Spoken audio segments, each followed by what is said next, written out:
En esta edición del Atlas viajamos a Londres para conocer el origen del águila del Crystal Palace. Volamos hasta la frontera de Gales para comprobar el mal arranque del TNS.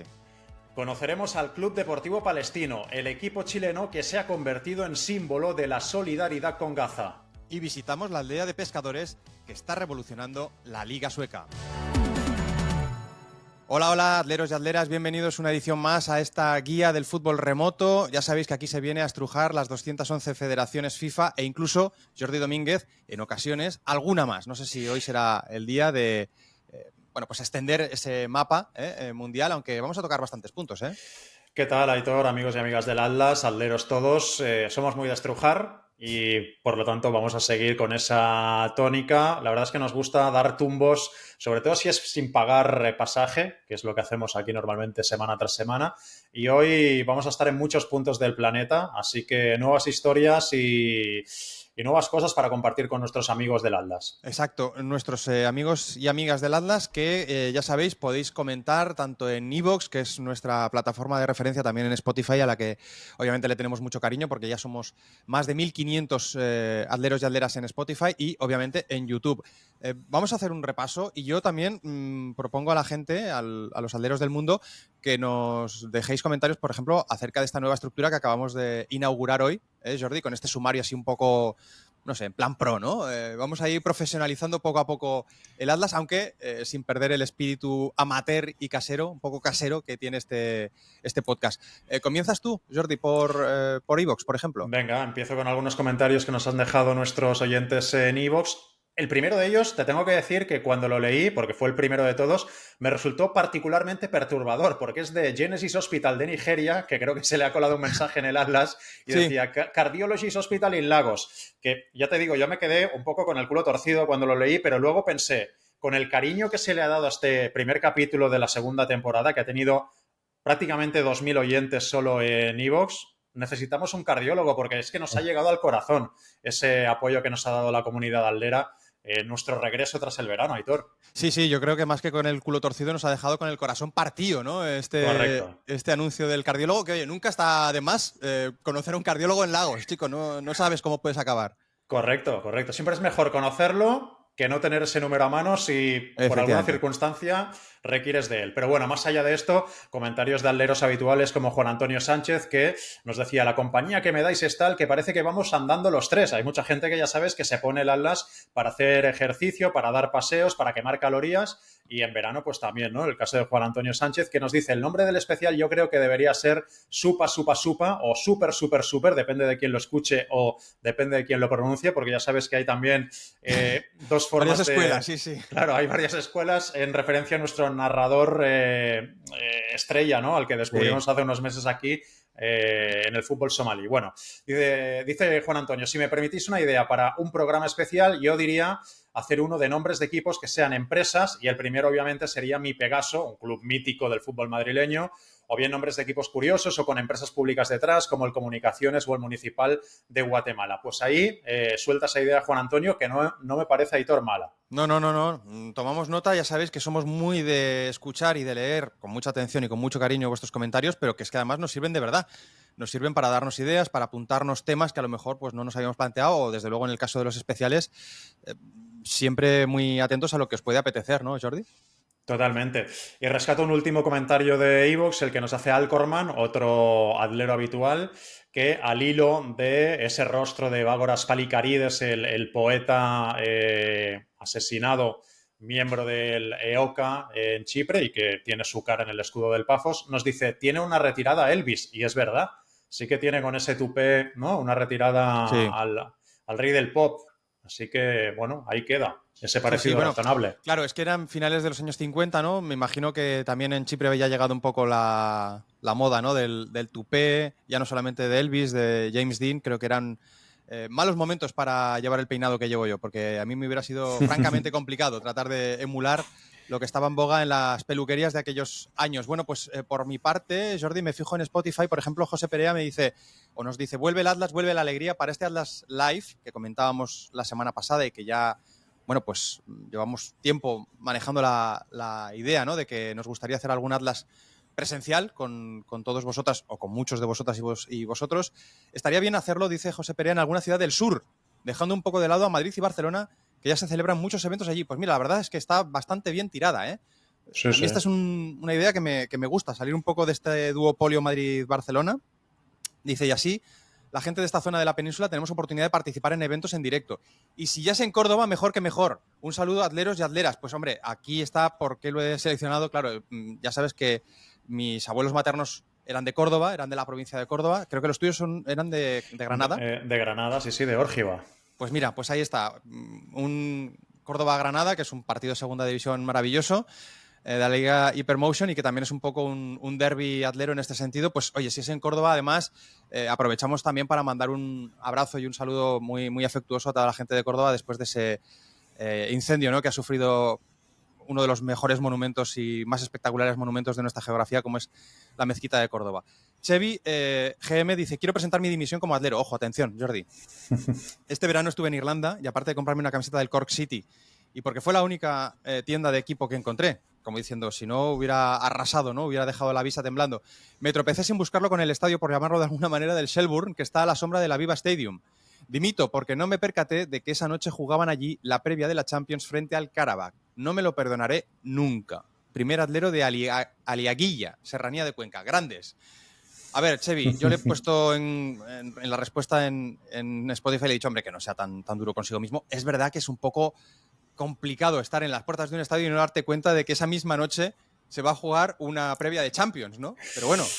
Ya, yo, en honor a la verdad, Aitor, tengo que confesarle a Chevy que viví algo parecido, o sea, sabiendo que el partido se iba a jugar, pero no pude asistir a él. Estando en Podgorica, en la capital de Montenegro, esa noche, la última que yo iba a estar allí de vacaciones, se jugaba un Budućnost Mališeva de previa a la Conference League. Había un ambientazo espectacular. Yo tenía el hotel a 3 manzanas del estadio, entradas a 2 euros, quise ir, pero mi pareja me dijo, una leche vas a ir tú al fútbol Sí, sí, sí. el último día de vacaciones, ¿sabes? El ambientazo lo hubieras tenido tú luego en el hotel, cuando hubieras vuelto, ¿sabes? Correcto. Entonces, bueno, pues escuché el ambientillo al volver al hotel de lejos, pero Y me con quedé eso, sin ver aquel Budućnost Mališeva. Pero bueno.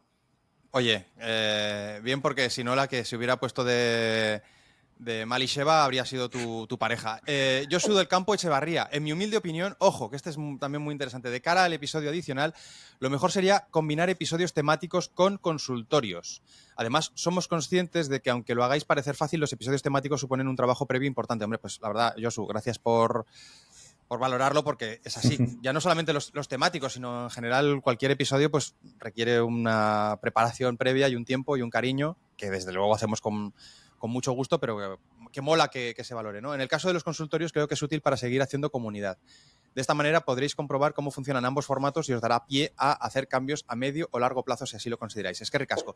Vale, aquí yo creo, Jordi, déjame que haga un recap de lo que dijimos la semana pasada, y es que el Atlas va a seguir siendo gratuito. Esta segunda temporada del Atlas es verdad que se vienen cambios. Habéis escuchado esta intro así un poco cinematográfica que hemos, bueno, no sé si cinematográfica, pero bueno, en cualquier caso un poco más pro.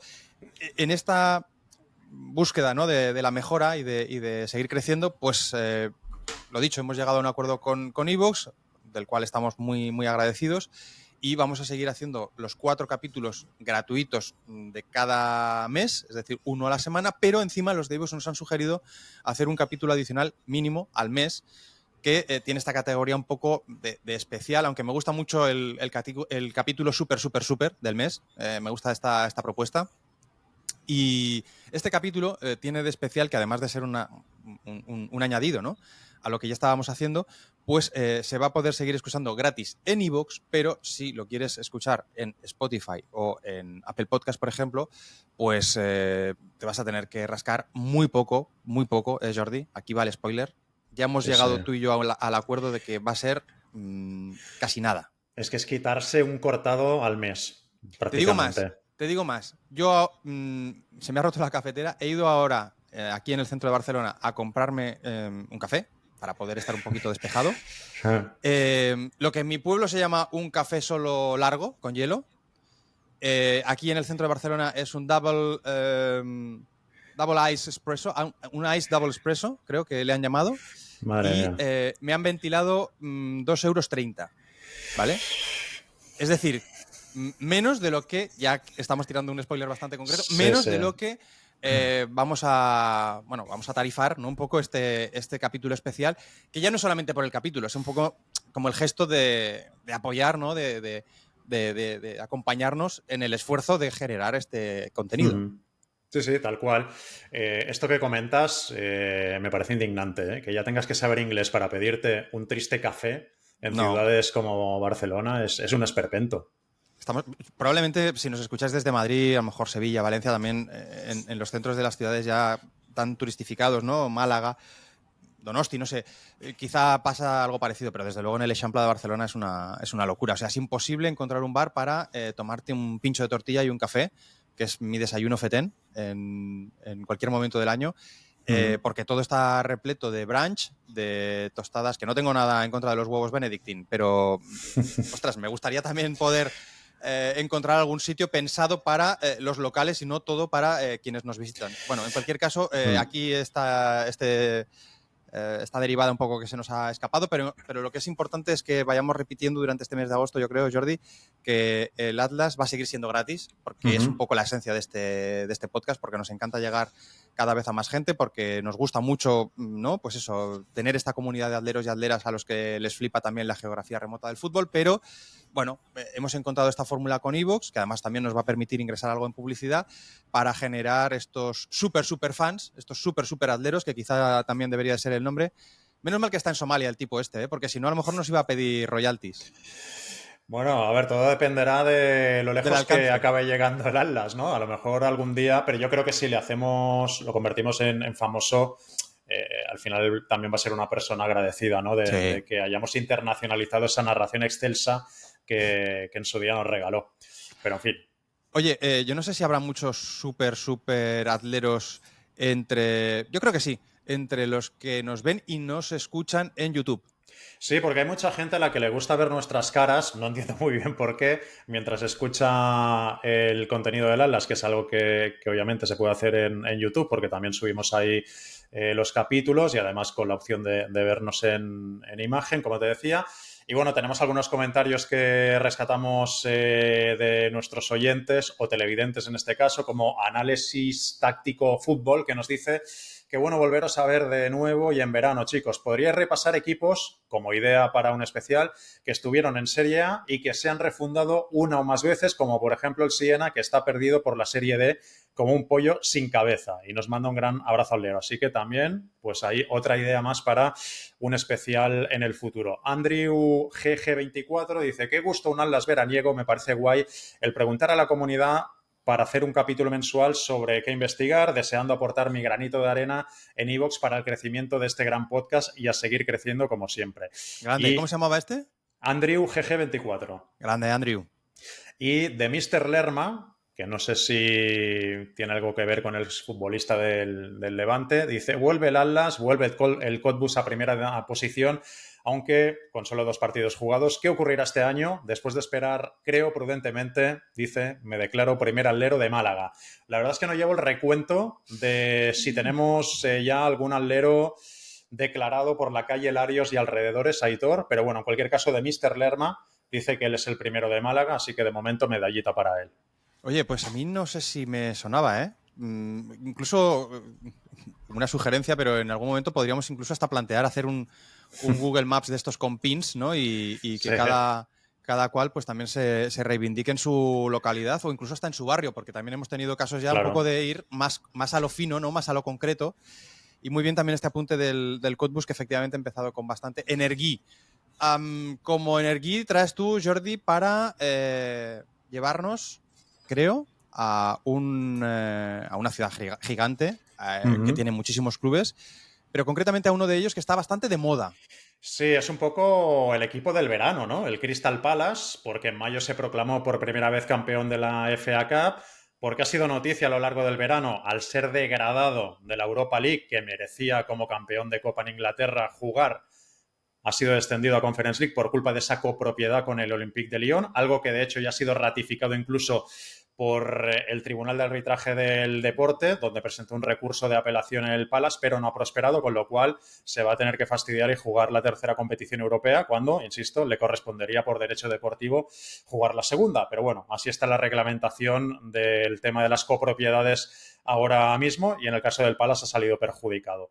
Pero bueno, al menos se ha dado esa alegría recientemente en forma de título al ganar la Community Shield, la Supercopa inglesa, frente al Liverpool, algo que hizo por penaltis el pasado fin de semana. Y cuando se produjo este hecho, cuando conquistó el Palace su segundo título, me dio por subir un hilo a Twitter explicando la razón por la que el Crystal Palace se llama así, que la verdad que ha tenido una recepción bastante buena.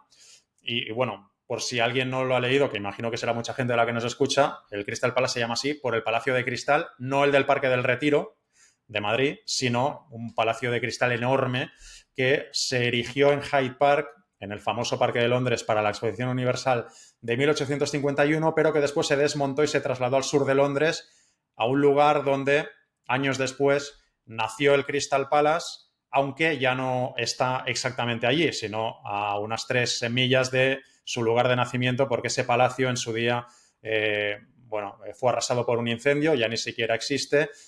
El estadio que había en los jardines de ese palacio, donde se celebraron varias finales de la FA Cup y donde empezó a jugar el Crystal Palace como entidad ya profesional a partir de 1905, tuvo que ser entregado al ejército cuando estalló la Primera Guerra Mundial, y de ahí que se mudara el Crystal Palace a otro punto del sur de la ciudad, concretamente a la zona de Selhurst, que es donde sigue radicado y donde está Selhurst Park. Pero yo lo que os quería explicar, Aitor, a ti y a todos los alderos y alderas que nos escuchan, es por qué al Palace se le llama las Águilas, de Eagles. Porque no siempre ha sido ese el apodo del club. De hecho, su primer apodo era The Glaziers, los cristaleros, obviamente haciendo referencia a lo del Palacio de Cristal, ¿no? Donde todas las paredes y los techos eran de cristal, era un palacio transparente y por eso les llamaban los cristaleros. Pero oye, ahora casi te diría que a los que les pueden llamar los Glazers serían a los del Manchester United, ¿no? Sí, bueno, ahora ya no, porque ya no pertenece a los Glazers, pero sí que hasta hace muy poquito era propiedad de esa familia estadounidense. Menos mal que ¿Ya no pertenecen a los Glazers? No, ahora es del... El de Ineos, pero el de Ineos tiene una participación, yo creo, Ah, ¿no? todavía siguen los Glazers, vale. Yo creo que no se han ido, ¿eh? Vale, pues pensaba que se habían ido. Pues mira, razón de más para que el Palace, aunque en ese momento no lo sabía, se cambiara de apodo, porque si no hubiera creado bastante confusión. El caso es que en 1973 el Palace desciende a Segunda División, y con el objetivo de levantarle un poquito el ánimo a la entidad, su entrenador de entonces, que se llamaba Malcolm Allison, propuso cambiarle al club no solo el apodo, sino también el escudo y la equipación.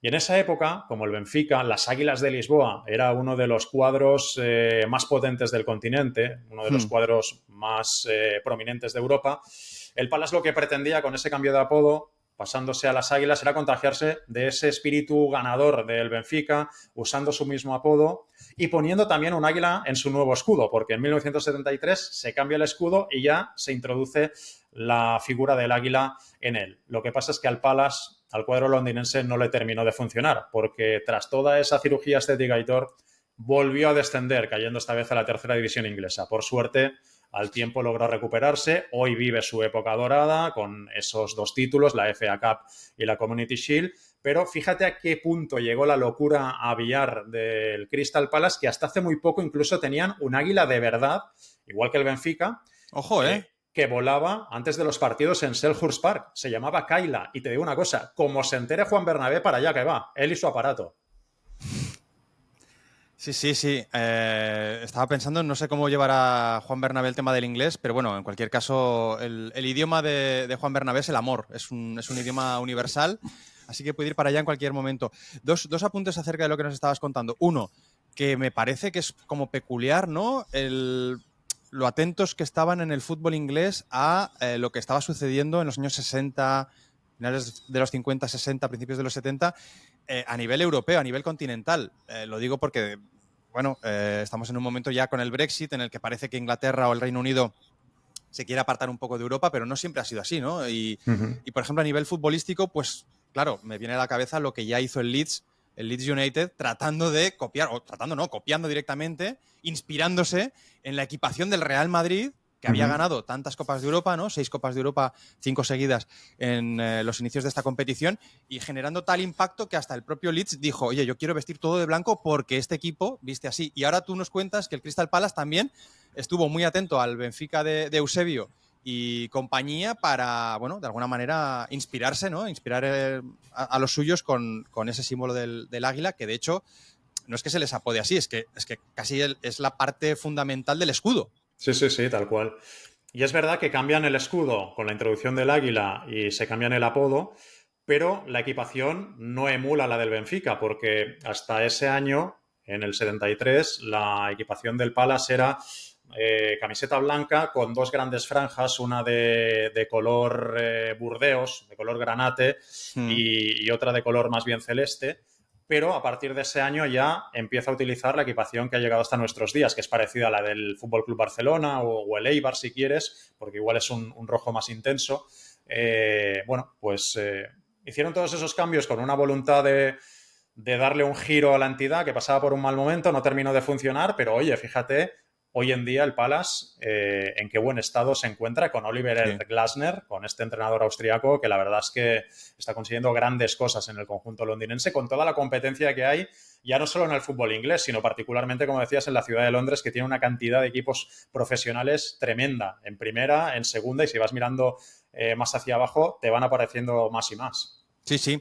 A pesar de que no está teniendo un buen verano en lo puramente relacionado con el mercado, porque estaba ahora repasando, es que me sonaba de haberlo leído, que había bastante mal rollo por parte de los aficionados, e incluso te diría que por el propio Oliver Glasner, que había exigido mayor esfuerzo inversor de cara a una temporada en la que es verdad que no va a ser Europa League, pero sí que va a ser Conference, ¿no? Va a tener que afrontar una competición más, una competición adicional, para un equipo que nunca ha jugado en Europa, y este Crystal Palace, estoy mirando ahora en Transfermarkt, es el segundo equipo que menos ha invertido de toda la Premier League. El top 3 está encabezado, como tampoco nos puede sorprender, por el Liverpool con casi 300 millones de gasto, Chelsea 279 y Manchester United 229. Luego llegaría el Arsenal con 224 y el City con 176. Vale, pues estos son los equipos que más han gastado. Los que menos han gastado son Fulham, 500.000 pavos, que esto para la Premier es nada.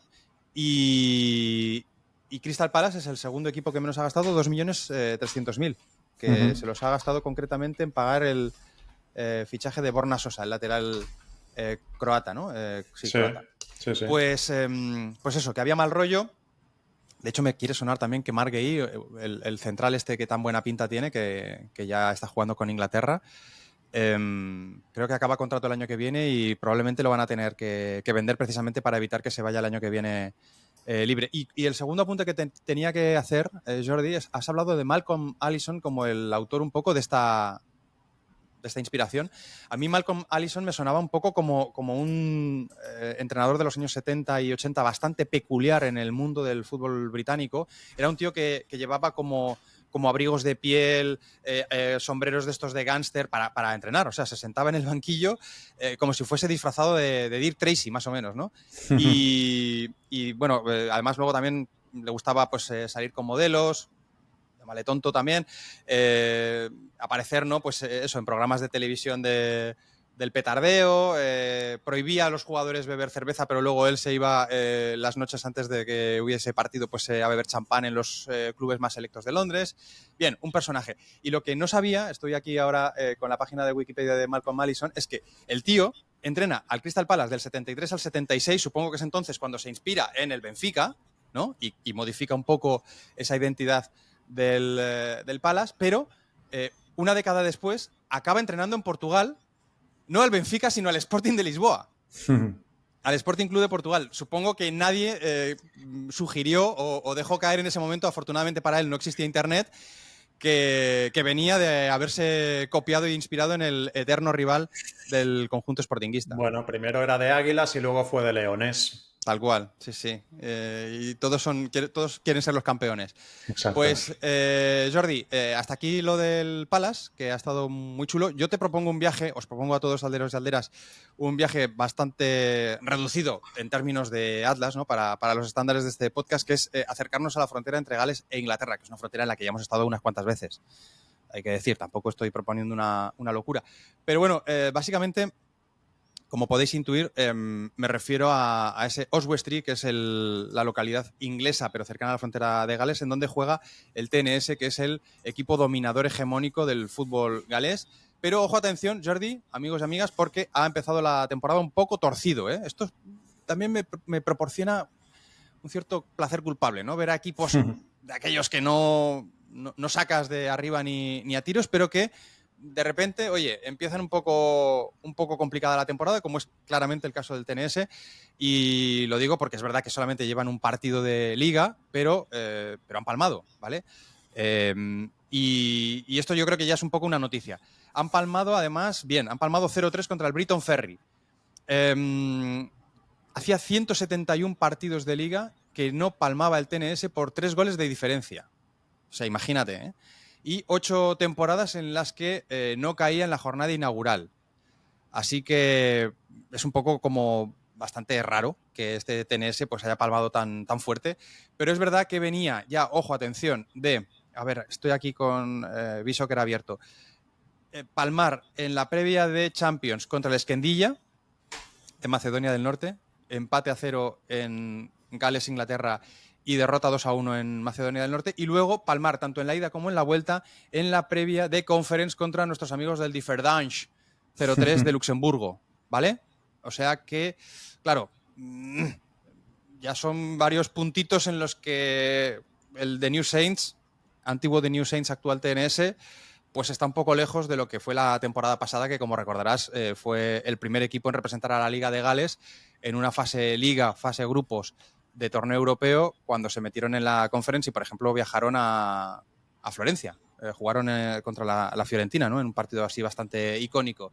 Pues el único partido que ha sido capaz de ganar este TNS en el arranque de su temporada 25-26, que se dice pronto, ha sido la primera ronda de Copa de la Liga Galesa, donde han goleado 7-1 al Airbus UK.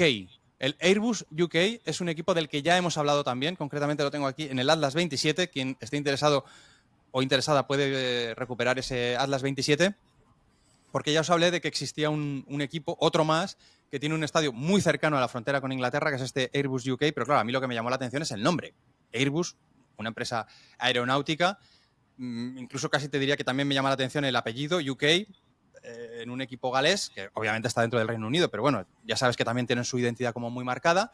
Pues sí, este Airbus UK ha estado varias veces, bastantes, en la máxima categoría del fútbol galés. No es el caso, ahora está en segunda. De hecho, el año pasado se quedó a 3 puntos de regresar a la máxima categoría del fútbol galés. Y lo más llamativo, efectivamente, no solamente es el nombre, sino que encima tiene el campo en la pista de aterrizaje del aeródromo que se utiliza pues para sacar las alas que se fabrican en esa factoría, porque de hecho es una factoría de Airbus, una factoría concretamente de las alas, ¿no? Y por eso al equipo se le llaman los wing makers, ¿no? Los constructores de alas.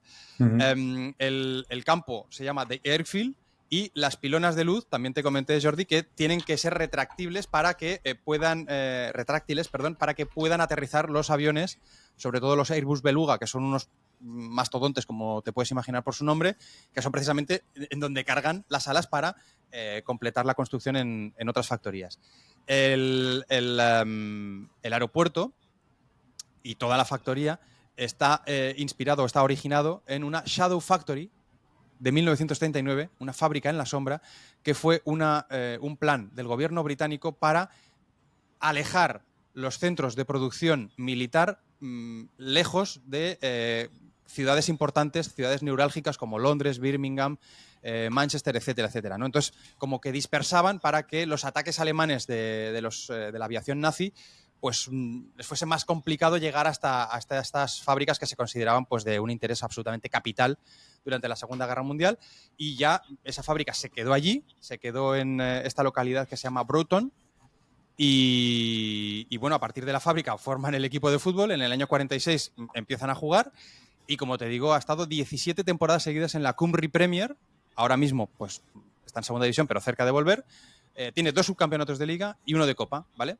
Y ha jugado 3 previas de 3 ediciones de la Europa League también. Bueno, está en segunda división y le ha tocado medirse contra el TNS. Ha palmado bien, 7-1, en este permíteme que le llame así, derbi de los cielos, porque claro, tenemos por un lado a los Santos y por el otro lado a los constructores de alas. Sí, sí, tal cual. Estaba leyendo, de hecho, que la primera vez que jugó en la Liga de Gales, que es una de las ligas más jóvenes de Europa, porque se funda en el año 92, fue precisamente contra el Total Network Solutions, que era el nombre original de lo que hoy es el The New Saints o TNS, porque le tuvieron que quitar en su día el nombre comercial para no tener problemas cuando andaban por Europa, que es algo bastante habitual para este TNS que, como dices, ha empezado la temporada regulinchi. Supongo que Sí. al final se acabará arreglando y volverá a ganar la liga, que es lo que viene ocurriendo durante los últimos años. Pero vamos a ver qué ocurre, porque algún día también estas hegemonías terminan, estas dinastías Sí. ganadoras no son eternas.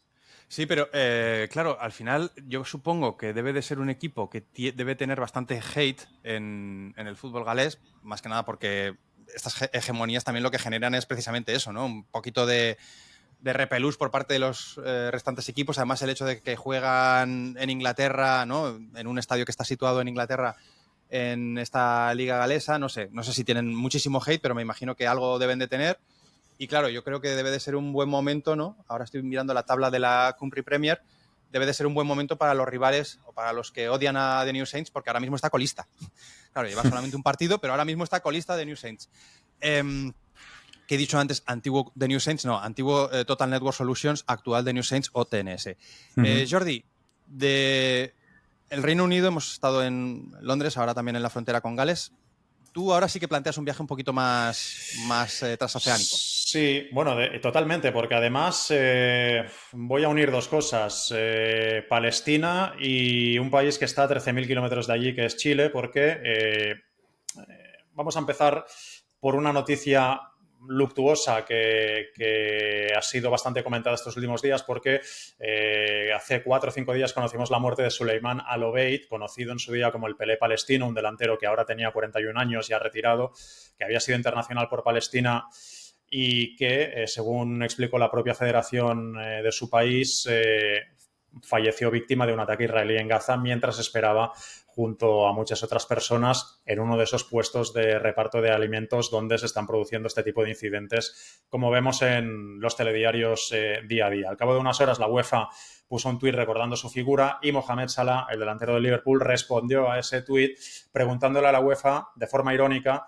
si podía informar cómo se había producido la muerte de Suleiman Al-Obeid, dónde y por qué. Un tuit que rápidamente se viralizó para denunciar la situación que padecen cada día miles de civiles palestinos. Y en relación a esto, otra reacción que también se ha hecho viral en los últimos días es la de los futbolistas del Club Deportivo Palestino, que es un equipo de la Primera División de Chile, que con motivo del Día del Niño posaron en la foto previa a su partido de liga frente a Deportes Iquique con solo 4 jugadores.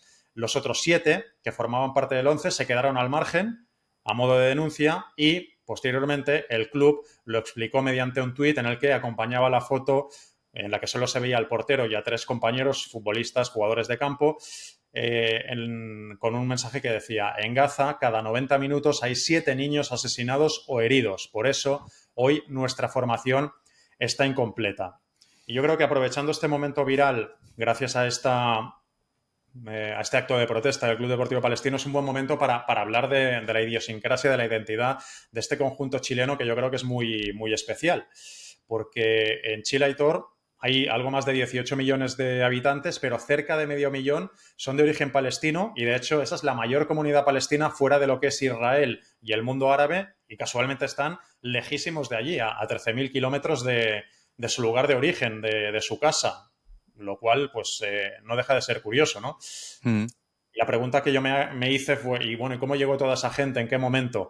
Bueno, pues los antepasados de ese medio millón actualmente de personas chilenas de origen palestino llegaron al país a finales del siglo XIX, cuando el territorio de lo que hoy es Palestina era parte del Imperio Otomano, pero ese imperio ya empezaba su decadencia, acabaría de hecho desapareciendo del todo tras la Primera Guerra Mundial. Bueno, pues debido a esa decadencia, debido a que también los primeros ya movimientos nacionalistas árabes que se daban en la zona eran reprimidos por el Imperio Otomano, y América se veía en ese momento como la tierra de las oportunidades, hubo muchísimos palestinos que decidieron emprender el largo viaje, primero por tierra hasta Europa, de allí por mar hasta Buenos Aires y cruzando los Andes acabaron estableciéndose en Chile. Pues parte de esa comunidad palestina, en 1920, decidió fundar un club de fútbol en el sur de la capital, en el sur de Santiago de Chile.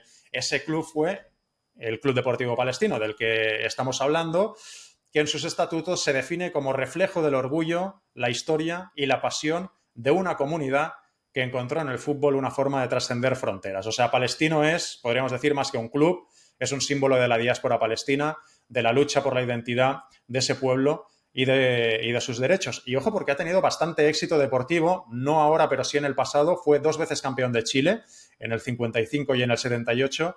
Tiene 3 Copas de Chile en su palmarés, en el 75, en el 77 y la última más reciente del 2018. Podemos decir que los 70 fueron sus mejores años, porque incluso de las 7 veces que ha disputado la Copa Libertadores fue en la edición del 79 cuando llegó más lejos, alcanzando las semifinales, que eran un poco sui generis porque no eran unas semifinales como tal de eliminatoria, sino que eran en formato fase de grupos, y dentro de su grupo de 3, con Olimpia de Asunción y con Guaraní de Brasil, fueron últimos los integrantes de Palestino, pero bueno, ahí queda ese hito de llegar a unas semis de la Copa Libertadores. Un palestino que, obviamente, por su identidad, Aitor, también ha tenido ciertos problemas con la comunidad judía. Sin ir más lejos, en 2014 ellos diseñaron unas camisetas en las que el número 1 de los dorsales no era un número 1 como tal, era el mapa de Palestina antes de la fundación del Estado de Israel, que era así muy alargado, y hacía de número 1. Obviamente eso levantó ampollas en la comunidad judía de Palestina, e incluso el presidente de Ñublense, que es otro club chileno y que es un empresario, o era, porque ya no es el presidente actualmente, pero en ese momento era un empresario de origen judío, elevó una protesta a la Federación Chilena, que acabó sancionando a Palestino con una multa económica que no era muy elevada, pero en cualquier caso le obligó a retirar aquellas camisetas. Pero al final pues consiguieron el efecto contrario, porque hoy esas camisetas están buscadísimas y de hecho Palestino, desde que tenemos este conflicto entre Israel y Palestina en su punto álgido de nuevo, desde hace prácticamente año y medio, está vendiendo una cantidad de camisetas a nivel internacional pasmosa, con lo cual Club Deportivo Palestino está más en boga que nunca. Sí, es que es lo que te iba a comentar, bueno, varios aspectos, ¿no? De esta interesante mirada acerca del Club Deportivo Palestino, que forma parte de los clubes de colonias, ¿no?, que hay a lo largo del fútbol, no solamente sudamericano, pero porque, por ejemplo, en Suecia también está el Asirisca, en fin, hay como muchos conjuntos que representan, obviamente en Australia y en Canadá, ¿no?, también la presencia de clubes de raigambre griega o balcánica, ¿no?, los equipos de origen croata, serbio, antigua Yugoslavia, etcétera, pero concretamente en América Latina y específicamente en Chile, ¿no?, con Audax Italiano, con Unión Española y con Club Deportivo Palestino, pues lógicamente sí que parece como que tienen ese punto, ¿no?, de simbolismo, de representatividad, pero todavía más en el caso de Palestino y todavía más en el momento en el que nos encontramos, lamentablemente, por culpa de esa, en fin, de esa paranoia y de esa locura militarista del gobierno de Ariel Netanyahu en Israel. Dicho esto, efectivamente, todo ello ha colocado a Palestino en un punto como de representante futbolístico, casi te diría, de la causa palestina. Es verdad que los Green Brigade del Celtic, pero claro, eso no es un club. También están haciendo mucho, ¿no?, por visibilizar la causa palestina. Por ejemplo, el Paris Saint-Germain, que no tendría nada que ver, ¿no?, ni con Palestino ni siquiera tampoco con el Celtic, pero también ha recibido una multa por parte de UEFA por hacer algunas manifestaciones, algún tifo, alguna pancarta en favor de la causa palestina. Pero desde luego yo creo que la potencia que tiene el equipo del que estás hablando, sinceramente no la tiene nadie, ¿no? Y las camisetas de Palestino se han convertido pues en una manera para los más futboleros, ¿no?, también de solidarizarse con la causa de Gaza, Cisjordania y del pueblo palestino. Así que, bueno, la verdad es que lo que apuntabas tú de estos intentos por acallar las protestas en el mundo del fútbol, por acallar los mensajes a favor de Palestina, me recuerdan un poco, y así lo comentábamos también en la última edición de la News de Brazalete, que por cierto ha vuelto esta semana, al caso Barbara Streisand. ¿sabes? El efecto Streisand se le llama así en internet a cuando tú tratas de silenciar o de acallar un aspecto que no te gusta y lo que acabas generando es mucha más atención sobre precisamente ese aspecto del que no querías que nadie hablase. Sí, sí, Y sí. es lo que consiguió, por lo que nos has comentado, el presi de Ñublense en su día, y claramente es lo que ha conseguido y lo que ha provocado la UEFA con ese comunicado, tuit, homenaje absolutamente impresentable en el que, lamentaban el fallecimiento de un exfutbolista palestino como si se hubiera dado un golpe en casa o si le hubiera dado un ataque al corazón. Y Sí, por sí. ahí venía un poco el replay, la contestación de Salah de decir, bueno, está muy bien, pero oye, explica un poco también cómo se ha muerto, ¿no? Sí, sí, sí. Y al final ha generado mucha más repercusión y creo que ha llegado a mucha más gente que probablemente no conocían ni siquiera quién era Al Obeid, ni desde luego cómo había muerto, gracias a la contestación de Salah y indirectamente también gracias al acomplejado tuit, a la acomplejada comunicación por parte de la UEFA que ha intentado no ser diplomáticamente correcto para no molestar a Israel. Sí, sí, sí, tal cual. Bueno, pues ahí queda el apunte de Palestino. Creo que también me suena que en algún momento alguien nos ha pedido algún especial de equipos de colonias, que creo que también puede ser una buena idea. Sí, bueno, de hecho ya apuntabas, ¿no? Lo de Audax y Unión Española, que precisamente con Palestino, cuando se enfrentan entre ellos, se denomina el clásico de colonias. Eso Por la es. población italiana que fundó en su día Audax y obviamente por la inmigración española que fundó en su día Unión Española, que yo creo que es un club que también merece, no sé si un especial, pero que un día también nos fijemos en él porque tiene bastante miga este conjunto fundado en su día por inmigrantes españoles en Chile, así que yo creo que también algún día le dedicaremos un rato. Otro equipo que también ha ido ganando con alguna regularidad, ¿no? A lo largo de los últimos 50, 60, 70 años de fútbol chileno, que tiene ahí en su escudo un águila, que no sé si va por ahí un poco la peculiaridad de las peculiaridades de las que hablabas, ¿no? Con respecto a Unión Española y en cuanto a la identificación también política de la gente que estaba detrás de Unión Española, especialmente en los momentos de guerra civil / dictadura franquista. Bueno, pues oye, ahí, si os interesa, Jordi Domínguez os propone un tema. Un club, por cierto, en el que jugó Fernando Sanz en su día, Es estuvo verdad. cedido unos meses. Creo que no jugó demasiado, no sé ni siquiera si llegó a debutar con el primer equipo, pero estuvo allí unos meses entrenando, él y su hermano. Pues Jordi quiere tema. Este es un poco el claim de este apunte acerca de Unión Española y en cualquier caso acerca de los clubes de colonias que yo creo que sí que también merecerían una miradita y un especial. No es un club de colonias y ya con esto creo que acabamos esta edición. No hemos dicho el número, creo que es la 52, ¿no? Sí, Eso del es. Atlas. No es un club de colonias, decía, pero sí que es un club que tiene mucha historia y aquí yo sí que quiero tema, pero tema fuerte, Jordi, porque ya sabes que está a punto de comenzar la temporada en muchos países de Europa, entre otros en España, pero yo creo que difícilmente vamos a encontrarnos, vamos a toparnos con una epopeya, con una aventura más chula que la que ya está en marcha en Suecia, ¿vale? Y me estoy refiriendo concretamente al Mjällby.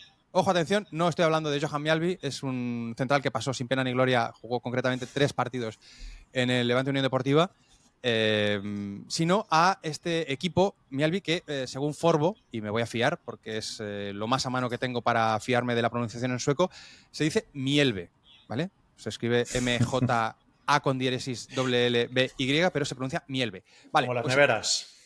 sí. No, no. ¿Hay Era una neveras broma. que se llaman Mjällby? No, Miele, hay una marca, ¿no? Que es Miele, Miele. Miele, sí, vale. Pues eso, que hay un pequeño club en el sur de Suecia, ¿vale? Un club muy, muy pequeño, en una localidad tremendamente pequeña. Estamos hablando de una aldea / pueblo de unos 1000 habitantes. Que es verdad que había jugado ya varias temporadas a lo largo de su historia, creo que 9 campañas en la máxima categoría del fútbol sueco, en la Allsvenskan, que es un nombre que mola bastante, Allsvenskan.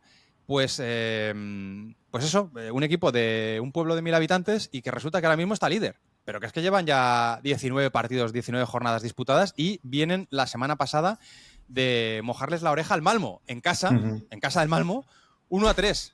O sea que, ojo, atención, que el Mjällby está cogiendo velocidad de crucero Y por lo tanto creo que merece una mirada bastante clara por parte del Atlas, ¿no? Explicar, a ver, geolocalizar primero el club y luego explicar cómo se ha dado este pequeño milagrito en la Allsvenskan. Lo dicho, juega en la región de Blekinge. Yo no la había escuchado en mi vida, que es la región más pequeña, más reducida de todo el territorio continental de Suecia, porque hay una región todavía más pequeña que se llama Åland, que no juega en el Manchester City, que es una isla, de hecho, es una isla más pequeñita, pero esta región de Blekinge es, para que nos hagamos una idea, la mitad del territorio de La Rioja y también la mitad de la población de La Rioja, unos 150.000 habitantes, ¿vale? O sea, es una región muy, muy pequeña, una provincia muy pequeña, y ahí se asienta esta localidad. En realidad el municipio, el ayuntamiento se llama Sölvesborg, tiene unos 17.000 habitantes, pero está como fraccionado en diferentes parroquias, vamos a llamarle así, ¿no? Y una de las parroquias se llama Hallevik, tiene 1.500 habitantes, ahí es donde juega el equipo. Lo que pasa es que luego he mirado y hay otra parroquia que se llama Mjällby, entonces entiendo que el equipo se originó en Mjällby, lo que pasa es que el estadio, que se llama Strandvallen, sí que está en esa otra parroquia, Hallevik. En cualquier caso, Hallevik y Mjällby son localidades muy parecidas, ambas de 1.500 habitantes, o sea, estamos hablando de un caso que si se proclamase campeón de liga, habría que rebuscar a ver qué otro campeón de liga ha podido surgir en una localidad todavía más pequeña, pero creo que sería complicado.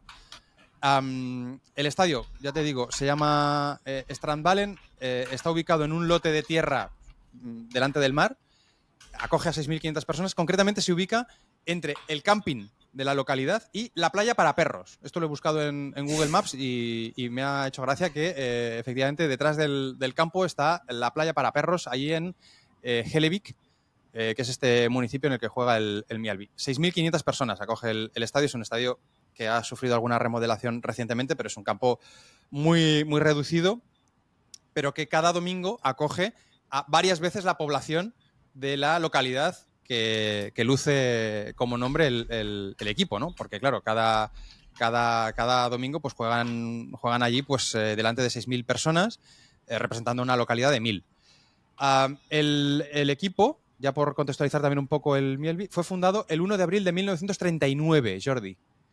1 de abril de 1939, para los frikis de la historia como yo, es el mismo día en el que acabó la guerra civil en España. O sea, acababa la guerra, Franco hacía el comunicado aquel de cautivo y desarmado el Ejército Rojo, pues en Suecia, o concretamente en Mjällby, unos pescadores formaban este equipo, ¿vale? Y 90 años después han pasado, como te decía, 9 temporadas en la Allsvenskan. La primera en 1980. O sea, todas las campañas en primera división las han vivido en los últimos 45 años. Lo que pasa es que en 2016 el club coqueteó con la bancarrota y el descenso a cuarta división. Y entonces aparece un presidente, Magnus Emmeus, que aplicó pues, una cirugía económica brutal, reducir gastos, tratar de apostar también por el talento joven. Y, oye, la fórmula parece que ha ido funcionando porque no solamente han ido subiendo en la pirámide competitiva hasta regresar, creo que en 2019 se proclaman campeones de segunda división, sino que encima también han ido vendiendo jugadores como, por ejemplo, Colin Rosler al Malmo o Niklas Roykier al Nordsjælland de Dinamarca, ¿no? Entonces, bueno, han ido vendiendo y han provocado que de una facturación de 350.000 euros hayan pasado a la facturación actual de 2,3 millones de euros, que imagino que para el mundo sueco y sobre todo para lo que era el Mjällby, pues debe de ser un pepinazo.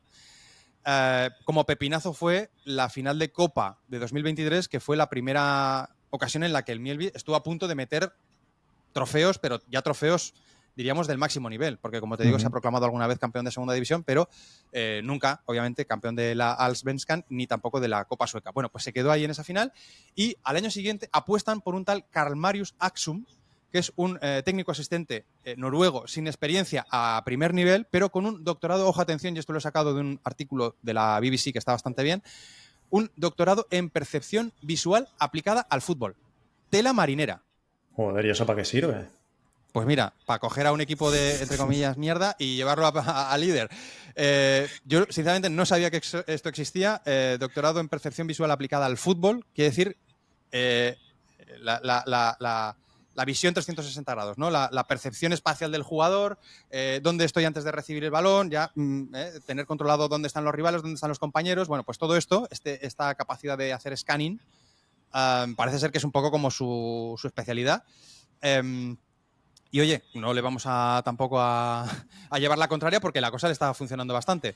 De momento es el equipo más goleador en la liga, tiene una posesión media también bastante elevada y bueno, creo que solamente han perdido un partido en todo lo que llevan de campaña. Tienen varios jugadores, bueno, por ejemplo, el centrocampista Elliot Struth, que lleva 4 goles y 5 asistencias. Un equipo con alta presión, con ataque coral. O sea que debe ser un conjunto también majo de ver, divertido de ver. No es el típico equipo pequeño, equipo cenicienta, ¿no? Que sobre todo vive mucho de defenderse, de complicarle mucho la vida a los rivales. No, parece oye, que juega bien. De hecho, ya te digo, contra el Malmo, en Malmo 1-3. Y luego está el apartado social, que es que, claro, obviamente nos podemos imaginar, viviendo en una localidad de 1.000 habitantes, pues hay varios jugadores que viven en un mismo edificio, en un mismo bloque, que se cruzan continuamente en el supermercado, en los bares de la localidad con los aficionados, que organizan barbacoas conjuntas también con los fans. La grada, pues, está liderada por una peña que se llama Silastribarna, y ha pasado de 30 miembros a más de 500 y tienen un ambiente declaradamente antirracista y antisexista. O sea que también en eso mola. Yo creo que hay que hacerse del Mielby un poco, ¿eh? Así que, nada, ya te digo, el conjunto espero no gafarles porque llevan una dinámica bastante chula. Concretamente, tenía aquí la clasificación, están 4 puntos por encima del Hammarby y ya 10 puntos por encima del Elfsborg, que es tercero. O sea que yo creo que el rush final de la Allsvenskan va a ser básicamente saber si el Hammarby va a ser capaz de evitar lo que ya te digo que yo creo que sería uno de los títulos más sorprendentes, inesperados, épicos de la historia, como mínimo de la historia reciente del fútbol europeo. Sí, sí, me recuerda, pero elevado todavía, llevado más lejos, al caso del Termalika Brukbet de Nieciecka, que es un equipo de una localidad polaca de 650 habitantes más o menos, que ha regresado este año a la primera división polaca, la Ekstraklasa, pero también hablamos de que el equipo de fútbol obviamente es el gran evento, el único entretenimiento prácticamente que tienen, ya no solo en el pueblo, que obviamente es así, porque lo que más destaca en ese pueblo es el estadio del equipo, en el que cabe 6 o 7 veces toda la población entera de Nieciecka, pero es que en toda la provincia obviamente el gran atractivo es el Brookbeck Termalika. Y por cierto, he mirado si ha jugado algún español en el Mielbe. Es que flipa, que es que siempre hay algún español que ha pasado por allí. Y tenemos 2 concretamente. Según Transfer Market, Carlos Moros, que ahora mismo está en el Djurgardens, pero en la 2021-22 jugó en el Mielby. Y David Batanero, que estuvo antes por allí, unos meses en el año 2020, y que creo que sigue en activo, o seguía por lo menos en el Club de Fútbol Badalona. Así que, bueno, tenemos a 2 españoles que han jugado en el equipo. Yo no sé si al final acaban ganando la liga. Igual Carlos Moros, que es el que más recientemente ha estado por allí, podría ser un buen candidato a entrevista.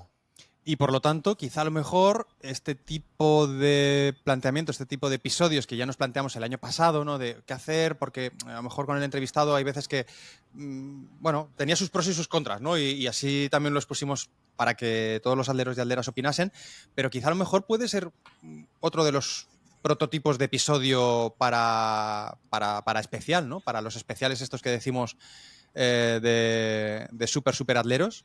A lo mejor que cada mes tengamos un episodio con un protagonista, con un español, con un entrenador, con un jugador, ¿no? Y que nos hable de su experiencia un poco remota. A mí me mola esta idea también. Sí, y lo bueno es que podemos llevar el Atlas hasta que nos jubilemos, porque como hay españoles en todos lados, no habrá problema para rebuscando en la liga más remota, en el equipo más escondido que te puedas imaginar, seguro que allí o hay un español o pasó en su día un español. Pues sí, la verdad, podemos llevar el Atlas hasta sus últimas consecuencias, ¿no? Como en el caso concreto de la edición número 52 ya estamos haciendo, porque hemos completado un poco ese repaso que ya habíamos anticipado en el sumario, primer Atlas con sumario, vamos a ver si os gusta la idea. Y no, yo solo me quedo con el último detalle acerca del fútbol en Escandinavia. Se habla mucho, ¿no? del romanticismo, por ejemplo, que todavía pervive de alguna manera en el fútbol alemán, ¿no? Con esa regla 50+1 de la propiedad de los aficionados, obviamente del ambiente de los estadios en la Premier, aunque creo que el ambiente en los estadios de la Premier va un poco de capa caída, pero creo que algo está pasando en el fútbol en Escandinavia. Creo que también merece la pena que en algún momento hagamos una mirada un poco, yo me lo impongo, ¿no? Como idea, una mirada también al fútbol noruego, Suecia, por ejemplo, en Suecia, creo que en Noruega también, no no tienen VAR. En Suecia seguro, no tienen VAR. Tienen también una norma en la que la mayoría del accionariado de cada uno de los clubes tiene que estar en manos de los aficionados. El ambiente es de locos. Antes de cada partido hay unos tifos que te vuelves majara. Creo que es un sitio bastante chulo y precisamente, por ejemplo, sería una cosa para preguntarle también, para terminar de indagar con alguno de los españoles que ha pasado no solamente por el Mjällby, sino en general por el fútbol noruego o sueco. ¿Sabes quién es muy fan del fútbol por aquellos lares también? Dime. Juan Bernabé, porque es escandinavo. Es verdad. Yo con esto ya termino, Aitor. Hasta aquí el Atlas 52, amigos y amigas, sobre todo amigas. Bueno, amigos también. Ahí está Juan Bernabé, escandinavo. Jordi Domínguez, la semana que viene más y mejor. Pues aquí estaremos. Venga, hasta la semana que viene, chicos, chicas. Chao. Adiós. Has escuchado el Atlas de Brazalete, tu guía semanal del fútbol remoto. Síguenos en brazaletenegro.com y suscríbete en las diferentes plataformas: Spotify, iVoox, Apple Podcasts o YouTube.